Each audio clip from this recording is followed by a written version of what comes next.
بسم اللہ الرحمن الرحیم نحمده ونصلی ونسلم علی حبیبہ الکریم الامین العزیز الرؤوف الرحیم وعلی آلہ واصحابہ الافضلین الاکرمین اجمعین اما بعد فاعوذ باللہ من الشیطان الرجیم بسم اللہ الرحمن الرحیم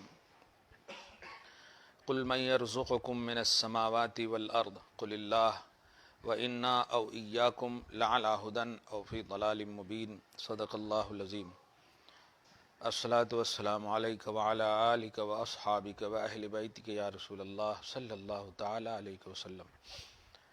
سورہ سبا کی آیت نمبر 23 تک کا درس ہوا، دو آیت ہوئی تھی 22 اور 23۔ آیت نمبر 24 میں اللہ تعالیٰ اپنی قدرت ہی کا ایک بہترین اظہار اور اعلان فرماتا ہے، جس طرح گزشتہ دو آیتوں میں خصوصاً عقیدہ اہل سنت شفاعت اور مدد کے باب میں کہ جو لوگ اللہ کو چھوڑ کر یعنی من دون اللہ کو پوجتے ہیں اور مستقل رب اور معبود جانتے ہیں، تبھی تو وہ اس سے نفع اور نقصان کی امید رکھتے ہیں، نفع پہنچانے اور نقصان کو دفع کرنے کی۔ وہ صحیح نہیں ہے، کیونکہ ان کے شرکاء اللہ کے مقابل کیسے ہو سکتے ہیں، جبکہ اللہ نے نہ تو اپنا کسی کو شریک بنایا ہے اور نہ ہی اس کی کوئی بیوی ہے اور نہ ہی کوئی اس کی اولاد ہے۔ شریک ہونے کے لیے مساوات اور یکساں ضروری ہے۔ دو کے درمیان شرکت اسی وقت ممکن ہے جب دونوں ایکول ہو، لیکن اللہ واحد ہے، منفرد ہے، متوحد ہے، متفرد ہے، لا شریک لہو، اسی لیے ہے وہ کہ اس کا کوئی شریک نہیں، اور وہ بھی مخلوق میں تو کوئی ہو ہی نہیں سکتا۔ اسی لیے محمد عربی صلی اللہ علیہ وآلہ وسلم عظمتوں کے باب کے سارے مرکز ہیں خلق میں، لیکن پھر بھی شریک خدا نہیں ہیں، قریب خدا ہیں، حبیب خدا ہیں، شریک خدا نہیں۔ اس سے بڑی بات کیا ہو سکتی ہے؟ خیر، اب جو کبھی کبھی مطلب یہ تو عالم اسباب میں ہے، نہیں ہم یہ کر دیتے، ہم وہ کر دیتے، ہم وہاں گئے تو ہم کو یہ رزق مل گیا، وہ مل گیا، ایسا مل گیا، تو اس کو بھی لفظ قل سے کمال ہے۔ تم میرے حبیب کو رد کرو گے، میں حبیب ہی سے منواؤں گا۔ اچھا، حبیب کو بھی، حبیب آپ ٹینشن مت لیجئے نا، یہ آپ کو جتنا مطلب ریجیکٹ کریں گے نا، میں اتنے ہی آپ کے ذریعے سے ہی ان کو منوانے کی کوشش کروں گا، اور جب مان لیں گے تو عمر دیکھیں گے، نہیں مان لیں گے تو عمر دیکھیں گے، پھر ان کی ساری عمر پھر دیکھیے آپ پر کیسے قربان ہوتی ہے۔ الحمدللہ۔ قل، حبیب مکرم کہیے، بلکہ غوث پاک کی زبان میں یا اکمل الرسل کہیے، لہم انہیں، ایزن نیز یہ بات بھی کہی، علی سبیل التبکیت والالزام، ویسے ہی ایک دم دندہ شکنی کے اعتبار سے بارو انداز میں کہیے، اے سن ادھر، ایسا اس طرح کہیے۔ آپ جو نارمل کہتے ہیں نا، تو وہ آپ کے نارمل انداز کو وہ مجبوری کا نام دے دیے ہیں۔ اس لیے میں کہتا ہوں مقرعن ایاہم، انہیں دھتکارتے ہوئے، انہیں لازم بناتے ہوئے، انہیں دھساتے ہوئے کہیے، کیا؟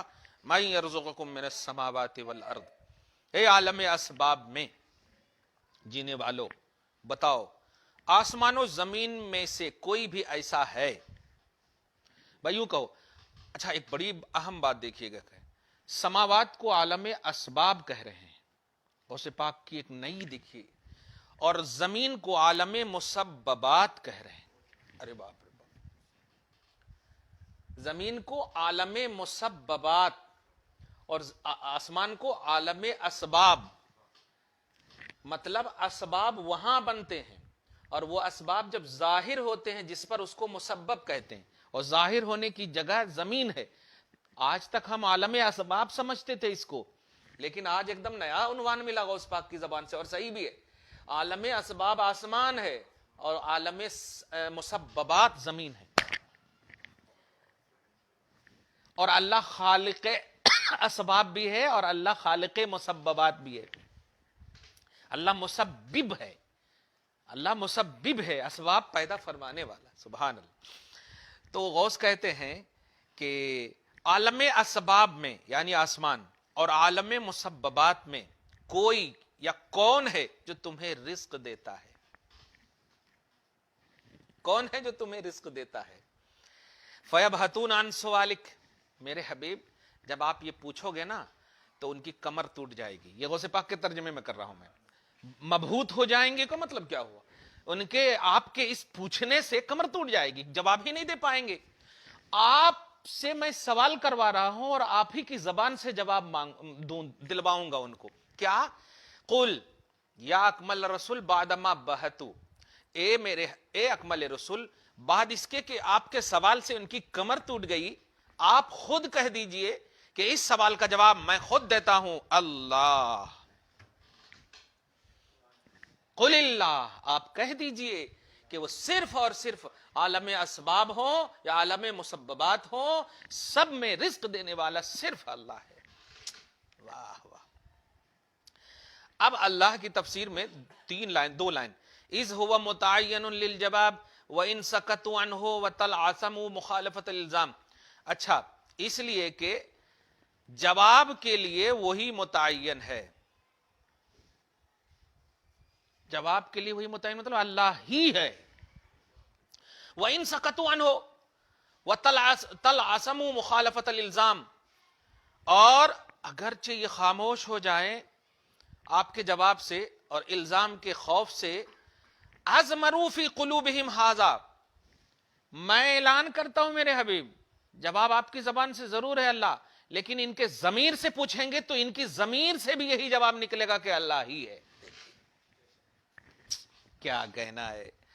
اذ لا جواب لہم سواہ، اس لیے کہ اللہ کے سوا ان کے پاس بھی کوئی جواب نہیں ہے، ورنہ 1 کلو گیہوں دکھائیں وہ اپنے بوتھ سے لے کر کے کیا کہنا، ولا رازق الا ہو، اور کوئی رزق دینے والا نہیں مگر وہی، ولا معطی غیرہ، اور اس کے سوا کوئی عطا کرنے والا بھی نہیں ہے، یہ اس کا ضمیر بھی جواب دے گا۔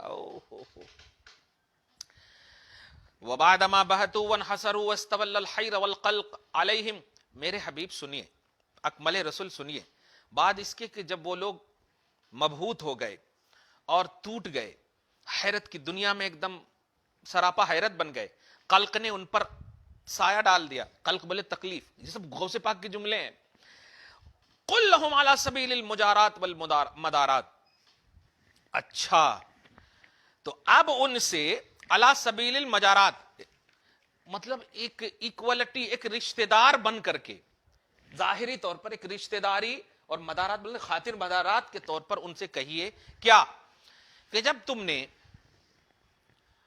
سن لیا کہ جواب کیا ہے اللہ، اور تمہارا ضمیر بھی کہہ رہا ہے کہ اللہ، تو اب تم خود بتاؤ اپنے ضمیر سے، انا لعلی ہدن و ایاکم لعلی ہدن او فی ضلال مبین، کیا ہم، دیکھیے گا موحدین کے فرقے، غوث پاک کا جملہ ہی ہے، کہہ رہا ہوں آج بھی اہل حدیث اگر غوث پاک کا دامن تھام لیں تو ان سے جیسی توحید تو میں سمجھتا ہوں اہل سنت و جماعت کے کسی عالم کے منہ پر نہیں ملے گی۔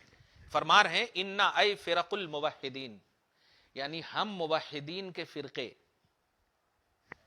لعلی ہدن ہدایت پر ہیں، وَإِيَّاكُمْ یا تم سب ہدایت پر ہو، ایک معنی، اور ایک اور معنی ہم موحدین کے فرقے گمراہی میں ہیں کھلی، یا تم سب گمراہی میں ہو، اب تم خود بتا دو۔ جب میں نے جواب دے دیا اللہ، اور تمہارا ضمیر ایمان بھی اس کا رد نہیں کر سکا، تو اب تو کلیئر ہو گیا نا کہ فرقہ موحدین ہی ہدایت پر ہے اور تم کھلی گمراہی میں ہو۔ غوث کہتے ہیں دیکھیے، اے علی الحق المطابق للواقع، یعنی ہدن کی تفسیر میں کہ اس حق پر ہم لوگ ہیں جو واقع کے مطابق بھی ہے، یعنی رزق دینے والا صرف اللہ ہی ہے، او فی ضلال مبین، اور یا تم سب گمراہی میں ہو، موصلن الباطل الزاہق الزائل المتضاد للحق الحقیق بالمتابعت والانقیاد، جو اس حق کے خلاف ہے جس پر تم ہو، جو حق جھکنے کے قابل تھا لیکن تم نے اسے رد کر دیا، بشکل محمدی صلی اللہ تعالی علیہ وآلہ وسلم۔ تو آیت نمبر 24 میں اللہ پاک کی ایک شان بیان ہوئی، رازق وہی ہے، یہاں تو الوہیت اور ربوبیت کی ایک شان تھی کہ من دون اللہ کو جو رب کا درجہ تم نے دیا ہے، رب درجہ پانے والوں میں سے نہیں کو بولتے ہیں، بلکہ رب تو درجہ ہونے والے کو بولتے ہیں۔ رب درجہ ہونے والے، پانا تو وہ تو خلق کا پہلو ہے۔ رب اللہ ہے، اس کو بنایا کسی نے نہیں۔ ہاں، اور یہاں کہا رزق کی بات بھی ہے نا، ایک ناریل پھوڑ دیے کیا کہ 70 ناریل کی امید رکھتے ہیں، اور وہی اگر حلوہ بنا کے کھا لیتے تو کتنا اچھا تھا۔ اس میں ہمارے لوگ بھی پریشان ہیں تھوڑا سی۔ پھوڑنا اچھی چیز ہے، میں پھوڑنے کا انکار نہیں کرتا، لیکن درگاہ وغیرہ میں نہ پھوڑو تاکہ کچرا وغیرہ نہ ہو۔ پھوڑو اور پھوڑنے کے بعد کھاؤ اس کو حلوہ وغیرہ بنا کر۔ ایک تو آستانے کی تقدس کو پامال نہ کرو، اور یہ پھوڑنے کا رواج کیا ہے؟ سب سے بڑی چیز ہے کہ حلوہ بنا کر کے ان کی بارگاہ میں ایصال ثواب کرو، فاتحہ کرو، نظر نیاز کرو، بہترین چیز ہے الحمدللہ۔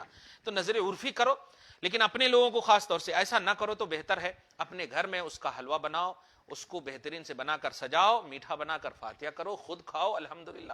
یہ صحیح چیز ہے۔ اپنے سینس اور اپنے دماغ پر ایسا کی بنیاد پر آستانے کے تقدس کو ظاہری طور پر بھی زائرین کو تکلیف نہ ہو، اس طرح سے صاف صفائی کا خیال رکھیں۔ خیر، آیت نمبر 24 کو دیکھیں تو رازق صرف اللہ ہے۔ یہاں پر اگر میری گفتگو سے جماعت والے اگر خوش ہیں تو ایک جملہ بول دو، حقیقی رازق اللہ ہی ہے، باقی قاسم رزق مصطفیٰ صلی اللہ علیہ وآلہ وسلم ہے کہ نہیں؟ رب ہے موتی، یہ ہے قاسم، دیتا وہ ہے، دلاتے یہ ہیں، سبحان اللہ، ہے کہ نہیں؟ ہاں، دیتا وہ ہے، دلاتے یہ ہیں، سبحان اللہ۔ خیر، آیت نمبر 25 دیکھیے۔ اچھا، ایک اور نئی بات یہاں پر آپ دیکھیں کہ آیت نمبر 22 سے لفظ قل کی جھنکار، آیت نمبر 22 میں بھی لفظ قل ہے، یعنی من دون اللہ کو معبود سمجھنے والوں، میرے حبیب ان کو کہیے۔ آپ یہاں پر غور کیجئے گا، بات اللہ کے مقابلے کی ہے، بات یعنی من دون اللہ کے رد کی ہے، تو اللہ کے مقابلے کی رد کی ہے نا۔ مصطفیٰ کو بیچ میں کیوں واسطہ بنایا؟ قل، آپ کہیے، کیونکہ وہ دیکھیے گا اشارہ کر رہا ہوں، کیونکہ میں نے اپنی وحدانیت کو بھی آپ ہی سے ظاہر کروایا ہے۔ قل هو اللہ احد، آپ کہیے کہ اللہ ایک ہے، تو آپ ہی کہیے کہ اللہ کے علاوہ جو من دون اللہ ہے وہ نہیں ہے۔ تو باطل معبود کا بھی رد محمد الرسول اللہ کی زبانی سے ہے۔ کیا کہنا؟ تو قل، حبیب مکرم کہیے، میرے آقا صلی اللہ علیہ وسلم توحید کے بھی عنوان ہیں اور باطل پرستی یا باطل معبود کی تردید کے بھی عنوان ہیں۔ ہاں، سبحان اللہ، کیا مقام ہے آقا صلی اللہ علیہ وسلم۔ تو ایک لفظ قل آیت نمبر 22 میں، اور پھر دوسرا لفظ قل آیت نمبر 24 میں، پھر آیت نمبر 25 دیکھیے، 24 ہو چکی، قل، پھر دیکھیے قل، بلکہ آج تو ایک دم وہی دے دوں گا میں عنوان۔ ہاں، 4 قل کا ایک قل ہو چکا ہے، دوسرا قل ہونے والا ہے آیت نمبر 24 میں، ہاں تیسرا ہونے والا قل لا تسألون عما اجرمنا ولا نسأل عما تعملون، یہ آیت تو اور عمدہ ہے۔ واہ واہ، آیت نمبر، اچھا غوث پاک قل کے بعد کیا؟ قل لهم ايضا على سبيل المجارات والمبالغه في المدارات معهم بحيث تسند الجرم الى انفسكم والعمل اليهم مبالغه في الاسكات والتبكيت۔ اچھا سنو، تم سوچتے ہو کہ میں اور میرے ماننے والے مجرم ہیں۔ حضور پاک صلی اللہ علیہ وسلم کو دیکھیے کہ کس انداز میں ان کے سامنے مدارات دیکھیے، اور تم جو سوچتے ہو کہ محمد معاذ اللہ غلط ہے، اور محمد کو جن لوگوں نے مانا سب غلط ہے نا، تو یہ بھی اعلان کروا دیجئے، میرے حبیب کہہ دیجئے کہ اگر تمہارے گمان کے مطابق اجرمنا، ہم مجرم ہیں، تو تم سے پوچھا نہیں جائے گا۔ کتنی بڑی بات کہہ دیا، دیکھیے گا، اگر تمہارے گمان کے مطابق ہم مجرم ہیں تو اللہ تم سے نہیں پوچھے گا۔ اور ایک اور میرے حبیب کہہ دیجئے، ون سائیڈڈ مجھے اچھا نہیں لگ رہا، وَلَا نُسْأَلُ عَمَّا تَعْمَلُونَ، اور تم جو کر رہے ہو ہم نہیں پوچھے جائیں گے۔ کچھ جملہ سمجھے آپ؟ یعنی اگر بفرض محال تمہارے گمان کے مطابق ہم مجرم ہیں، تم سے سوال نہیں ہوگا، لیکن تم بھی جو کر رہے ہو وہ تم سے سوال ہوگا، ہم سے نہیں ہوگا۔ اب اس آیت کو اگر عام لے لیں تو پھر سمجھ میں نہیں آئے گا، جماعت والے عام ہی لے لیتے ہیں، لیکن لفظ قل کے معیار کے مطابق بول رہا ہوں۔ کہنا یہ ہے کہ تم اگر ہمارے مطلب یہ کہ ہماری حرکتوں سے، ہماری اداؤں سے، ہماری دعوتوں سے، ہماری تمام تر چیزوں سے اگر تمہیں تکلیف ہے تو تم خود جانتے ہو کہ معبود وہ ہوتا ہے جو اس سے حساب لیتا ہے، جو کرتا ہے. تمہارا عمل تمہارے ساتھ ہے، ہمارا عمل ہمارے ساتھ. تمہارے گمان کے مطابق اگر ہم غلط ہیں تو ہم سے حساب لیا جائے گا، اور تم اگر غلط ہو تو تمہارے عمل کا تم حساب دو گے. اس میں لڑائی کی کیا بات ہے؟ یہ دیکھیے، یہ ہے سب سے اہم بات. کیا فیصلہ اور کیا ایک دم مطلب یہ کہ ہاں توازن دیکھیے، توازن دیکھیے، دین کا توازن دیکھیے، توحید اور رسالت کی عظمت دیکھیے کہ اگر تمہارے گمان کے مطابق ہم غلط ہیں اور تم معبود کو پوجتے ہو کسی کو بھی، اور تمہارا عقیدہ ہے کہ وہ رب مستقل ہے، وہ معبود مستقل ہے، تو حساب ہم سے لے گا نا. ہم مجرم ہیں تو ہم سے لے گا. ایسے ہی تم اگر اچھے ہو تو تم کو جزا ملے گی نا، ہم کو کیا ملے گا؟ یہ ہے. تو پھر ہماری مخالفت کیوں کر رہے ہو؟ تمہارا معبود مخالفت کا تو بدلہ لے گا نا. مخالفت کیوں کر رہے ہو؟ ہم نے یہ تو نہیں کہا کہ محمد کی پوجا کرو، ہم تو یہ کہہ رہے ہیں جس کی کر رہے اس کی نہ کرو، اس کی کرو. اگر ہم یہ کہتے اس کے مقابلے میں میری کرو تو ایک بات تھی کہ ہاں کہ میرا رد کرنا صحیح تھا. اسی لیے اللہ پاک نے بھی ٹھان لیا کہ آپ کا رد کرنے کا حق ہی نہیں ہے، کیونکہ آپ تو اپنی پوجا کے لیے بلا ہی نہیں رہے، آپ تو میری طرف بلا رہے ہیں. تو آپ کو اس نے رد کیا ہے نا. وہ اتنا نان سینس ہے پہلو کہ آپ، میں بھی ٹھان لیتا ہوں کہ نہیں اب آپ تو انہی کو ماننا پڑے گا، ان کو مانے تو مجھ کو مانے. لو آج معیار توحید کھلا ہے. اب معیار توحید کھلا ہے کہ رب محمد کو کیوں منوانا چاہتا ہے. وجہ یہ ہے کہ محمد رب کو منوانا چاہتا ہے، اور رب کو جو نہ مانے ہے رب نے بھی ٹھان لیا. کاش یہ فلسفہ سمجھ جائے امت کا ہر فرد کہ محمد عربی صلی اللہ علیہ وسلم کی دعوت و تبلیغ کا کانسیپٹ اتنا اعلیٰ کیوں ہے، اور رب جو ہے اپنی توحید کا معیار محمد رسول اللہ کو کیوں مانا، کیوں بنایا. واہ واہ واہ. وجہ یہ تھی کہ میرے حبیب، چونکہ میں دیکھ رہا ہوں سامنے والے کو، بات آپ کر رہے ہیں کہ ان کو مت کر پوجو، ایک اللہ کو پوجو، تو وہ آپ کا رد کر رہے ہیں. وہ یہ بھی کہہ سکتے تھے میں نہیں پوجوں گا، نہیں کہ نہیں لنو میں نہ لگا، آپ پر یقین نہیں کریں گے، آپ کو نہیں مانیں گے، آپ غلط ہیں. ارے بات آپ اور اس کی ہے ہی نہیں، بات تو اس آپ کی ہے، اس آپ کی ہے. معبودان باطل کی ہے اور معبود حق کی ہے کہ نہیں؟ یہ بیچ میں آپ کو تو بس یہاں ٹھیک ہے آپ نے کہہ دیا نا، آپ کا کام جو تھا ایسا ہونا چاہیے، مگر آپ کا رد اتنے شد و مت کے ساتھ کہ کبھی کہے کہ مار دو، کبھی کہے نکال دو، کبھی کہے کہ بند کر دو، یہ اتنے شد و مت کے ساتھ. تو ٹھیک ہے اس نے ٹھانا ہے ہم بھی ٹھانے، وہ مخلوق ہو کر کے اور ہم خالق ہو کر کے. سبحان اللہ. دفاع رسالت، ڈیفینس آف پیغمبر محمد رسول اللہ صلی اللہ علیہ وسلم. خیر حبیب مکرم کہہ دیجئے والمداب بحیث تسنا، جرم کی نسبت. ہاں کیا کہیے؟ لا تسألون اما اجرمنا، اور تمہارے گمان کے مطابق اگر ہم جرم بھی کر رہے ہیں ہم سب. اچھا یہاں پر ایک لطیف اشارہ دیکھیے، اجرم تو نہیں فرمایا، قل کے لفظ کے مطابق یہ ہونا چاہیے اجرم تو. قل مانے آپ کہیے، قلو نہیں ہے کہ تم سب کہو. دیکھیے عصمت انبیاء، یہاں پر عصمت محمد الرسول، نبی صلی اللہ علیہ وسلم کی عصمت، آپ کی پاکی اور خطا اور جرم سے آپ کو محفوظ رکھنے کا ایک لطیف اشارہ.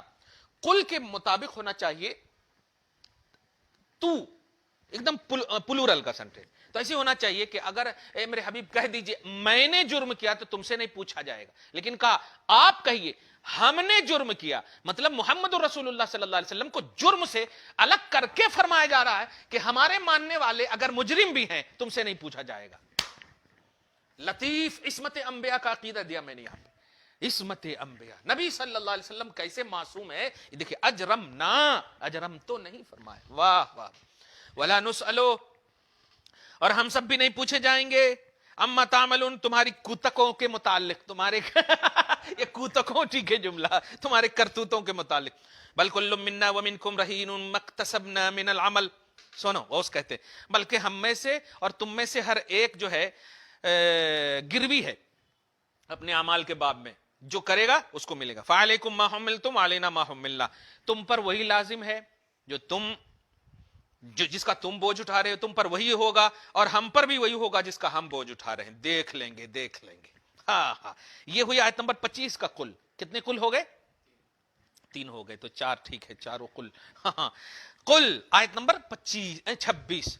واہ آج تاریخ بھی یہ صحیح تاریخ ہے ہماری، یہ صحیح تاریخ ہے، صحیح ہے نا. بھارت کو محبوب بولتے بولتے بہت زیادہ ہو گیا، اب کچھ بولنے کا من کر نہیں رہا ہے ایک دم بالکل. بس ہم اپنے اللہ کو، اپنے لوگوں کو، اپنے نبی کو بس ہم یاد کرتے ہیں اور کچھ نہیں. ہاں ہاں ہاں بس توحید اور رسالت کے آئینے میں اپنی زندگی کاٹتے ہیں اور دعا کریں گے انشاءاللہ. آخر ارے آیت نمبر 26 کا قل پڑھ لیتے ہیں. ہاں کیونکہ ہاں 4 1 2 3 4 صحیح ہے. 4 آیت ہو جائے گی، 24 25 26 3 ہی آیت ہوگی. نہیں چل دیکھتا ہوں ابھی. قل یا اکمل الرسول ایضا علی طریق الملاینۃ والمطافۃ فی الالزام والتبکیت. اچھا یہاں پر میرے حبیب کہیے آپ اکمل الرسول کہیے آپ، مگر یہاں پر تھوڑا سی نرمی ہو کر کہیے، الزام میں تھوڑا سی لطف لائیے. لطف ملاطفت لطف. ہاں ہاں مطلب وہی انجیکشن دینے سے پہلے ہاں ہاں تھوڑا سی یہاں پر لائیے. کیا یجمع بیننا ربنا ثم یفتح بیننا بالحق. آپ کہہ کر دیکھیے، کیا سنو، ہمیں اور تمہیں ہمارا رب اکٹھا فرمانے والا ہے.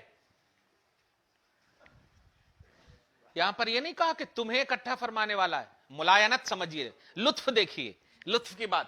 یعنی ایسا نہیں کہ تم کو اکٹھا فرمانے والا ہے، تمہارے لیے میں کر رہا ہوں، میں الگ ہوں میں الگ ہوں جیسا تم سوچ رہے ہو. نہیں نہیں، بیننا و ربنا و بینکم، سنو ہمارے اور تمہارے درمیان اکٹھا فرمائے گا. یوم نحشر الیہ ونعرض علیہ. جب سب کو اکٹھا فرمائے گا نا تو سنو ثم یفتح بیننا بالحق، پھر حق کے ساتھ ہمارے اور تمہارے درمیان جو نزاع ہے اس کا فیصلہ فرمائے گا. میں نہیں کہہ رہا ہوں کہ فیصلہ کر رہا ہوں میں تو اس فیصلے حق کو واضح کر رہا ہوں کہ یہ تو دنیا ہے، اصل تو وہاں ہونے والا ہے، یہاں کرو گے وہاں لوگے. تو یرفع نزاعنا، وہ اللہ نزاع کو بھی دور کر دے گا بالحق کے، حق کے ساتھ. اے عدل السبی، بلا عدل برابر عدل کے ساتھ، بلا حیف و میل فیساق المحقون نحو الجنہ. اب غوث کا جملہ سنیے، یہ تو واقعی ایک دم امید کی اعلیٰ کرن کا نام ہے غوث. تو میرے حبیب یہ کہنا چاہ رہے ہیں، یعنی اللہ حبیب کی زبان پر یہ کہنا چاہ رہا ہے، غوث پاک کہہ رہے ہیں اللہ حبیب کی زبان پر یہ کہنا چاہ رہا ہے کہ جب ہمارے اور تمہارے درمیان فیصلہ کرے گا تو سنو کیا ہوگا فیصلہ. فیساق المحقون نحو الجنہ، تو جو حق کے قائل ہوں گے اسے جنت کی طرف ہانکا جائے گا. چلو چلو چلو سبحان اللہ. والمبطلون نحو النار، اور باطل کو نار کا، نار ہی بولیے نا، ہاں باطل کو نار کی طرف لے جایا جائے گا. واہ واہ واہ. وَكَيْفَ لَا يَحْكُمُ وَيَفْصُلُ سُبْحَانَهُ. اچھا ایک سوال ہوتا، کاہے کو فیصلہ کر رہا ہے اللہ تعالیٰ؟ غوث پاک سوال کر رہے ہیں، اپنے سے سوال کر رہے ہیں یا پھر قادریوں کو سامنے رکھ کر کے کہہ رہے ہیں کہ تم پوچھو مجھ سے، پوچھو اللہ فیصلہ کیوں کر رہا تو پوچھو. چلیے ہم لوگ پوچھ لیے، بتاؤ میرے غوث کہ تو کہہ رہے ہیں کہ فیصلہ اس لیے کر رہا ہے کہ هو الفتاح العلیم، فیصلہ فرمانے والا وہی ہے تو کرے گا کون؟ کیا شان دیکھیے آپ، سبحان اللہ و بحمدہ سبحان اللہ العظیم. هو الفتاح لمعضلات الامور، بڑے بڑے مشکلات معاملات کو یوں حل کرنے والا. الحاکم لمعلقات القضایا، اور مطلب معلق فیصلوں کا فیصلہ فرمانے والا، ڈیپینڈنٹ فیصلوں کا فیصلہ فرمانے والا وہی ہے، یہ تو فتاح ہے اس لیے وہی فرمائے گا. العلیم، اور چونکہ فیصلہ کے لیے علم بھی ضروری ہے نا، تو علیم ہے وہ اس لیے فیصلہ فرمائے گا. سبحان اللہ و بحمدہ. اچھا میں پوچھتا ہوں غوث پاک آپ کو کیسے معلوم ہے کہ وہ علیم ہے؟ تو اب یہیں سے معلوم ہو گیا کہ میرے آقا صلی اللہ علیہ وسلم جو فیصلہ فرماتے تھے یہ کتنا بڑا علیم ربانی کے علم کا فیضان ہے اور فتاح کے فتح کا فیضان ہے. صحیح ہے، فیصلہ فرمانے والے کے فیصلے کا فیضان ہے. اور کیوں نہ ہو سورہ نساء کی آیت نمبر 65 میں اللہ پاک نے تو اعلان کر دیا فَلَا وَرَبِّكَ لَا يُؤْمِنُونَ حَتَّى يُحَكِّمُوكَ فِي مَا شَجَرَ بَيْنَهُمْ ثُمَّ لَا يَجِدُوا فِي أَنفُسِهِمْ حَرَجًا مِّمَّا قَضَيْتَ وَيُسَلِّمُوا تَسْلِيمًا. میرے حبیب سنیے، اب تو ڈکلیئر کر دے رہا ہوں، آپ کے رب کی قسم. کیا کہا؟ آپ کے رب کی قسم. رب کی قسم نہیں کہا، آپ کے رب کی قسم. یعنی عنوان کی عظمت دیکھیے، خالص رسالت کی شان ہے یہاں. قرآن کی آیت میں خالص رسالت کی شان اور زبان رحمان کی. آپ کے رب کی قسم. کیا؟ لا یؤمنون حتی یحکموک، وہ مومن ہو ہی نہیں سکتے جب تک کہ وہ آپ کو جج نہ مان لیں. لو، جب تک کہ وہ آپ کو جج نہ مان لیں. کیوں؟ آپ کا ججمنٹ میرا ججمنٹ ہے، آپ کا فیصلہ میرا فیصلہ ہے. ایمان نہیں ہے ان کے پاس جو نبی کو حاکم نہ مانے. سبحان اللہ و بحمدہ. میں غوث پاک کے فیوز و برکات کے آئینے میں یہ عنوان دے رہا ہوں کہ غوث کو جب معلوم ہے کہ اللہ فیصلہ فرمانے والا ہے تو محمد الرسول اللہ کو کتنا معلوم ہوگا کہ اللہ کا فیصلہ کیسا ہے. اسی لیے اللہ پاک نے نماز تو دے دیا، ادائے نماز کا فیصلہ محمد کریں گے. زکات تو دے دیا، ادائے زکات کا فیصلہ محمد کریں گے. پرسنٹیج کتنا ہوگا وہ رسول اللہ بتائیں گے. سبحان اللہ. تو معلوم یہ ہوا وہی جملہ کہ معبود نہیں ہے محمد رسول اللہ، لیکن صفت معبودیت کی وضاحت بھی محمد ہی کریں گے. کیسے تم کو نماز پڑھنی ہے؟ معبود وہ ہے لیکن کیفیت عبادت میں بتاؤں گا. ہاں، کیفیت عبادت میں بتاؤں گا. اس لیے آخری جملہ بول رہا ہوں میں، یہ نماز میں دیکھیے گا بڑی اہم بات ہے. یہ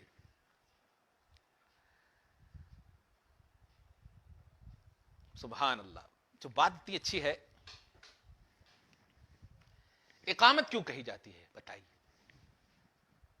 تکبیر جو ہے نا، تکبیر جو نماز میں کیوں کہی جاتی ہے؟ نہیں، رسول اللہ کے لیے. یہ سمجھیے گا، یہی فلسفہ بتانے. عبادت اللہ کے لیے، اقامت رسول اللہ کے لیے.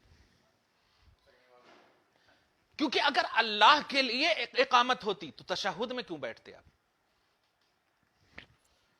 اقامت مانے کھڑا کرنا. دھیان دیجیے گا، اقامت مانے کھڑا کرنا. اور میں اب حدیث پاک بول رہا ہوں، بخاری کی اور دیگر صحیح کی. حضور صلی اللہ علیہ وسلم ارشاد فرماتے ہیں کہ اس وقت تک تم لوگ کھڑے مت ہونا جب تک کہ تم مجھے نہ دیکھ لینا. عنوان سمجھے آپ؟ اذا اقیمت الصلاۃ فلا تقوموا کا لفظ ہے.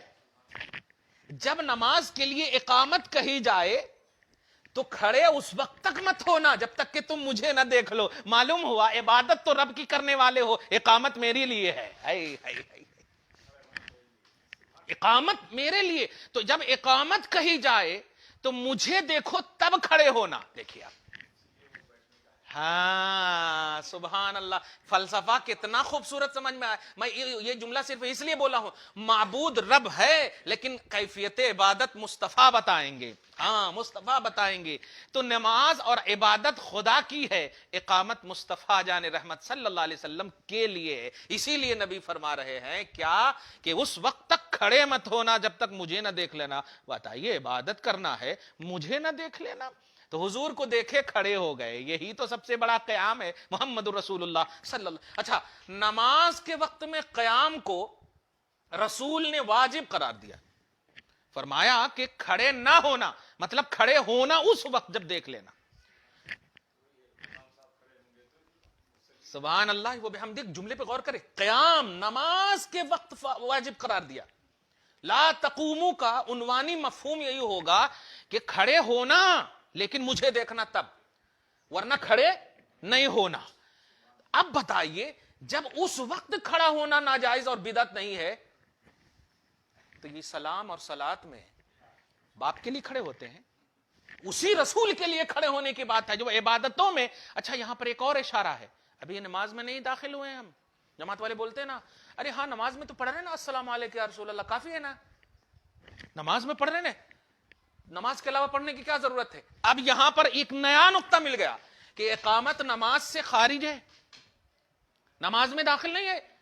نماز تو تکبیر تحریمہ کے بعد داخل ہو رہے, اقامت تو خارج ہے, دھیان دیجیے گا. اور وہاں پر کہا جا رہا ہے ہاں حکم ہے کھڑے ہو جاؤ محمد آ چکے ہیں. سبحان اللہ, سبحان اللہ. اب لہٰذا کبھی نہیں سننا یہ کہ نماز میں تو پڑھ رہے ہیں نا کافی ہے. نہیں, نماز میں نہیں, ہر وقت ہم اب نبی کے لیے کھڑے ہوں گے تب بھی ناکافی ہے, تب بھی ناکافی ہے, کامی ہے. الحمدللہ, واہ واہ واہ, سبحان اللہ, کیا نقطہ نکلا ہے, واہ واہ واہ. یہ اعزاز ہے آیت نمبر 26 تک کا, اور آج کی تاریخ 26 کا. الحمدللہ, دعا ہے اللہ تعالیٰ آج کی اس خصوصی گفتگو کو حبیب پاک صاحب الاولاد کے وسیلے سے قبول فرمائے, اپنی شان کریمی کے مطابق اجر عطا فرمائے, گھر بار میں اولاد میں برکتیں عطا فرمائے, اصلوں کی بخشش فرمائے, نسلوں کی حفاظت فرمائے, گھر, معاشرہ, سوسائٹی, ملک, تمام جہان کے مسلمانوں کی عزت و آبرو کی حفاظت فرمائے. جو پریشان حال ہیں پریشانیوں سے نجات عطا فرمائے, جو بیمار ہیں شفا عطا فرمائے, اور جو بار قرض میں مبتلا ہیں سبکدوشی عطا فرمائے, جو ہسپتال وغیرہ میں ایڈمٹ ہے صحت کاملہ عاجلہ نصیب فرمائے. دافع البلاء والوبا محمد عربی صلی اللہ علیہ وآلہ وسلم کے صدق و طفیل میں جملہ انبیاء و مرسلین, صحابہ و تابعین, اہل بیت اطہار کے صدق و طفیل میں خصوصاً سید الاولیاء سلطان العارفین غوث زماں امام زماں کے فیوز و برکات سے ہم سب کو مالا مال فرمائے, ہر پریشانی سے نجات عطا فرمائے, ملک کی سالمیت کو تحفظ عطا فرمائے, بدنگاہوں کی بدنگاہی سے محفوظ فرمائے, بد نظروں کی بد نظری سے محفوظ فرمائے, سب کو متحد اور متفق ہو کر کے جینا نصیب فرمائے, ایمانیات کی دنیا میں ہم سب کو آباد رکھے, شاد رکھے, خوشحالی نصیب فرمائے, بحالی نصیب فرمائے. وصلی اللہ تعالی علی خیر خلق محمد وآلہ واصحابہ اجمعین برحمتک یا ارحم الراحمین.